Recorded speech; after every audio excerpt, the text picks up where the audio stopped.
What are you grateful for sa buhay mo ngayon? Grateful ako sa mga taong hanggang ngayon andyan pa rin. Ito, The itong angels? Mga angels ko.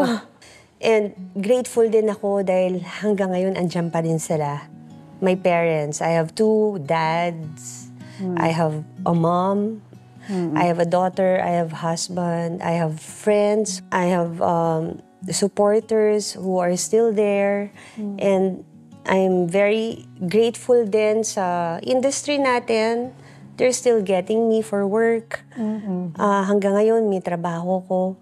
Ano yung isang bagay na natutunan mo sa 30 years mo sa showbiz? Parang ang bagay, ano siya temporary lang. Hindi siya forever. Kaya dapat lagi tayong grounded. Whatever success ang ma-achieve mo, kailangan stay grounded. Stay kind.